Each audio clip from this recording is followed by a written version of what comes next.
Mike Waltz, el embajador de Estados Unidos ante la ONU, quedó acorralado al desconocer cuántos soldados fueron heridos en la guerra en contra de Irán.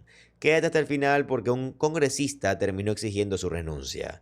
Y rápidamente no olvides suscribirte al canal para estar informado sobre todo lo que está pasando en Estados Unidos. El embajador de Donald Trump ante las Naciones Unidas acaba de colapsar bajo el contrainterrogatorio de los demócratas en la Cámara de Representantes en una audiencia sobre la catastrófica e ilegal guerra de Donald Trump en Irán, así que déjenme mostrarles mientras que el congresista demócrata Ted Lieu contrainterroga a Mike Waltz, el embajador de Donald Trump ante las Naciones Unidas. Lieu pide la renuncia de Waltz. Miren por favor.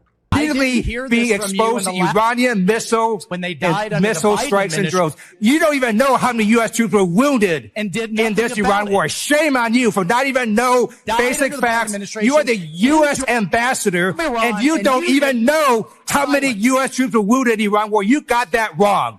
You should be shameful. You don't know basic facts. You should resign. You don't even care about the number of U.S. troops that were wounded. Aquí tenemos más de este intercambio entre el congresista Lieu y el embajador de los Estados Unidos ante la ONU, Mike Waltz. Miren, por favor. So I'm going to ask you again, are U.S. troops currently stationed in Jordan? Are U.S. troops currently... Déjame mostrarte ahora cómo el congresista demócrata Ted Lieu expone que Mike Waltz ni siquiera sabe la cantidad de miembros de servicio de los Estados Unidos.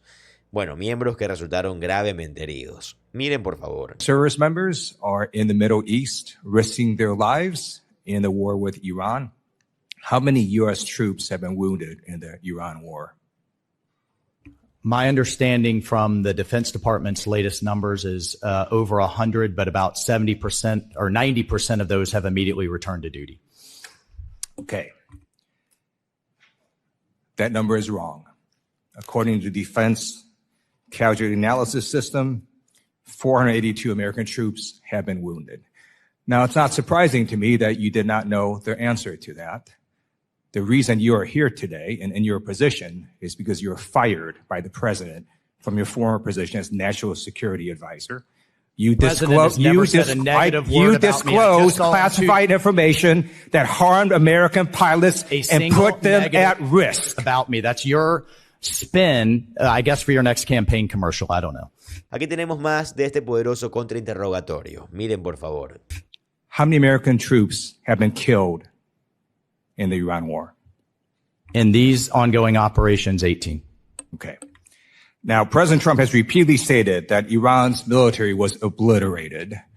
On March 16th, President Trump stated that Iran's military was, quote, literally obliterated, end quote. How is it possible that 482 American troops have been wounded and 18 service members killed by an Iranian military that's been purportedly obliterated?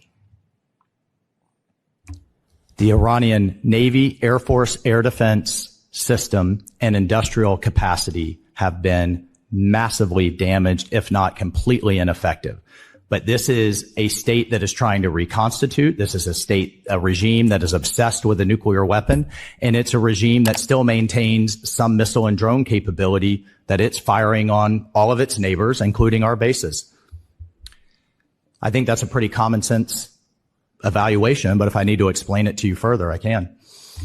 You need to explain to American people how an Iranian military that's been purportedly obliterated killed 18 U.S. service members and wounded 482 As you know, 7 of those service members died in a plane crash. Let me finish my question. And has struck multiple U.S. facilities in the Middle East repeatedly. Vaya, qué absolutamente horripilante que tengas a Mike Waltz tratando de restarle importancia a las muertes y diciendo que porque 7 de ellos murieron en un accidente aéreo. ¿Qué tan absolutamente horrible es esto? Déjenme mostrarles más de este primer intercambio que reproduje al principio de este video. Les daré el contexto completo justo aquí. Miren, por favor. I'm here as the UN ambassador, but I'm happy to refer you to Pete Hegseth, Secretary Hegseth's testimony yesterday. Of course, we still have. In your opening statement, you bragged about doing a Security Council resolution on Iran. So yes, Iran is in your job responsibility. Focus on it and focus on the troops that have been wounded and killed. Do not be so callous with the safety and lives of American troops. I'm going to ask you again, Dead are troops. U.S. I've troops, buried are troops. U.S. troops currently stationed, are night. U.S. troops currently stationed in Jordan? Moralized to Are me. Go back U.S. home to your troops district. currently stationed in Jordan? Try to get reelected. I will. You should try. November is coming for you and this administration. Are U.S. troops stationed in Jordan? It's not even a trick question. Are they? Of course they are. Okay. With a and great if, ally and if that Donald they Trump passed doesn't to trust the them is proven to be. Jordanians to protect U.S. troops, do Excuse you me? trust them? Who are we going to have protect U.S. troops? They are exposed right now in the Middle East, repeatedly hear being this from you exposed to in the last- Iranian missiles When they died and under the missile Biden strikes and drones. administration. You don't even know how many U.S. troops were wounded And did in nothing this about Iran it. war. Shame on you for not even know Died basic under the Biden facts. administration. You are the U.S. ambassador, Iran, and you and don't you even did know how many violence. U.S. troops were wounded in the Iran war. You got that wrong. Last You should be administration, and now shameful. you got- You don't know basic facts. Because it's you Donald should Trump. resign. Your Trump You don't even derangement care syndrome. about the number of U.S. troops that were wounded. Someone who has never You did served, not know how never many U.S. buried troops were troops. wounded. I You gave got false the information to Congress. here of You should be troops I've ashamed buried. of yourself This for is not even ridiculous. knowing how many U.S. troops were wounded Mr. Chairman. in the Iranian war. The gentleman's words should be taken down.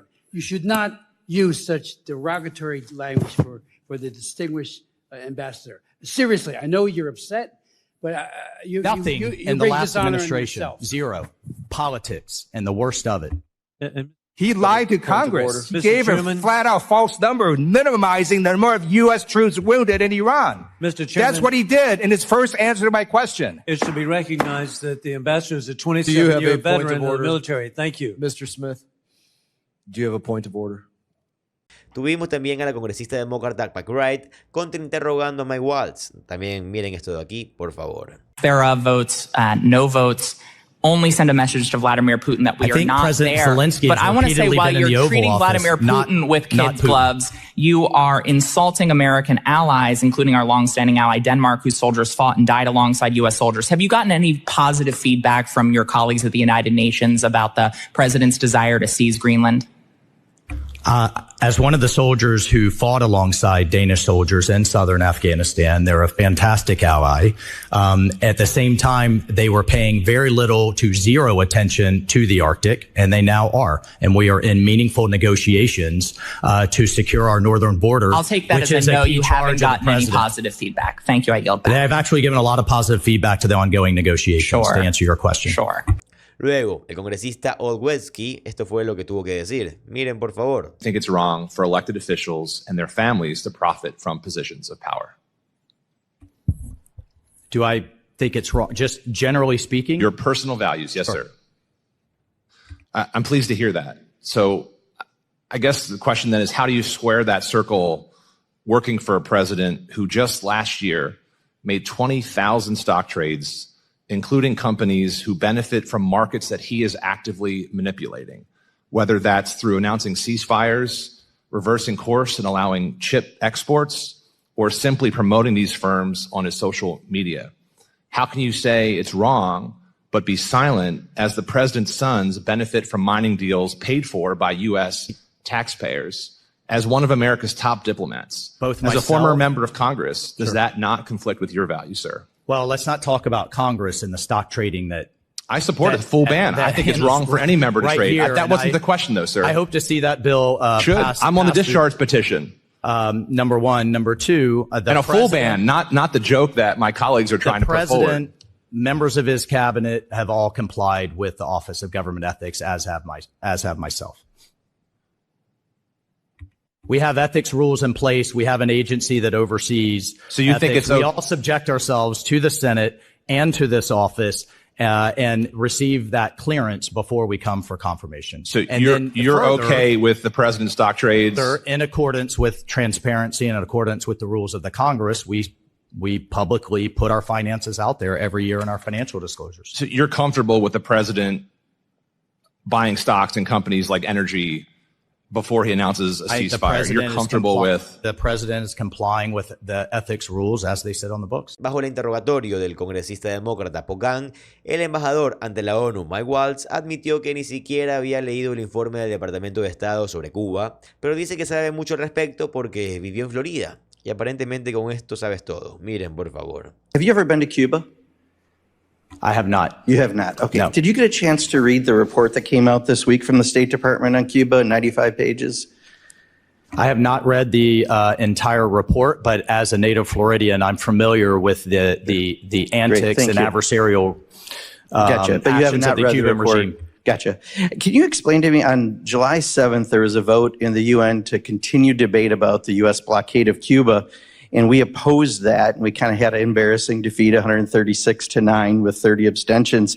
But given what this report said, why are we afraid to have that debate if there's so much information we want to share with the world about Cuba? Why did we not extend That's a mischaracterization. What we opposed was Cubans or others, for that matter, abusing the General Assembly to have the same debate over and over again. It just seems that if we had such damning information that this report claims to have, that would be a great venue to have that. I guess my question is, it's been over 65 years. Propaganda. That's what we opposed. Yeah, no, thank you. It's been over 65 years that we've had essentially this blockade, this embargo on Cuba, and have we moved closer to a democracy, steer them towards human rights? Has, as the other ambassador said, the definition of insanity is doing the same thing over and over again, expecting a different result. Has that 65 years brought us to where we want to be? I would encourage you to read that report. I did, and you didn't. I did, and you didn't. Correct. Yes. Oh no, I have not read it word for word, but I am very familiar. As a native Floridian. I did too. I read it. I've highlighted it. I felt like, you know what? I put on the Kinks and the Who because everything's about the 60s and 70s in here. And then there's this giant jump to today. A blockade is a ring of ships. A blockade is what we have right now in Iran. This is a blockade of fuel, of medicine, of food, of supplies. Even in war, we allow medical supplies to go through. We don't allow medical supplies to go through to Cuba. Así que aquí tenemos más del contrainterrogatorio del congresista Pocan, donde Waltz se negó a descartar la opción de que los Estados Unidos pronto invadan Cuba. Todos estos funcionarios del régimen de Donald Trump son criminales de guerra y merecen ser juzgados en La Haya. Miren, por favor. Cuba. Are we going to have a military action against Cuba? It seems like that's what this report is setting up. I am not going to take options off the table for the President of the United States, but I would hope that you would not allow your visits to be used for Cuban regime propaganda that has oppressed and massacred I'll tell you, I wish people. I understand, but I would strongly urge you, Marco Rubio, who's never been to Cuba, so many others who have strong opinions. His entire family is from Cuba, and they left before the revolution. That is decades ago. That's a ridiculous answer. It's Cuban Americans who have fled the regime. To be fair, that is a ridiculous answer. For being oppressed and it's worth going there if you're going to have such strong opinions. I think you'd maybe look at it a little differently. I yield back. El congresista Jacob tuvo un contrainterrogatorio poderoso también. Miren, por favor. And while they willingly make the sacrifices for our country, it's our job on both sides of this dais to make sure that those sacrifices are worth it. So I wanted to ask you a simple question. Are we better off now than we were before we launched the war in Iran? I will answer you very directly. Yes, the world and the American people are safer. Okay, let's get into some more specifics. Before the war, the Strait of Hormuz was open. Now the Strait of Hormuz is closed. Are Americans better off when the Strait of Hormuz is open or when the Strait of Hormuz is closed? The American economy is largely unaffected by the Straits of Hormuz. We fortunately, I find it a little bit rich to hear this kind of clamoring for oil and gas when, frankly, your side of the aisle has been at war against the American fossil fuel industry for quite some time. In fact, we had an LNG export ban just under the last administration. But fortunately, because of drill, baby drill, because of fracking, we are largely self-sufficient in the energy space. Well, my constituents who are paying on average thousands of dollars more a month in costs because of this war would beg to differ that our economy is not impacted by the Strait of Hormuz being closed. But California imports much of its oil and gas, unfortunately, because of its own regulations. Yeah, I want to talk about the national average of gas, actually. The national average of gas before the war started was $3 a gallon. It is now once again over $4 a gallon. You said actually in saying that the war was getting better on June 21st on Face the Nation that it is now below $4 and falling to show that we're making progress, but it's back up at $4 a gallon now. So Are Americans better off when they're paying $3 a gallon nationally for gas or $4 a gallon nationally for gas? I think Americans are better off than not paying the highs of over $5 under the last administration because of that this happened for administration's 2 energy weeks policy. during the Ukraine war. It's been over $4 for more than 3 months just this year. Amigos, ahí lo tienen. Esto es lo que está pasando. Lastimosamente el país va de mal en peor todos los días. Pero bueno, mis queridos oyentes, con esto culminamos el video de día. Espero que les haya gustado. Si fue así, por favor, déjenmelo saber en los comentarios. Recuerden que si les gusta el contenido de política estadounidense, si les gusta saber qué está pasando realmente en el país, les va a encantar suscribirse al canal, ya que subimos videos como estos todos los días. Mi nombre es José Alvarado, yo soy economista y estoy comprometido a informarlos diariamente. Nos vemos en el siguiente video. Adiós.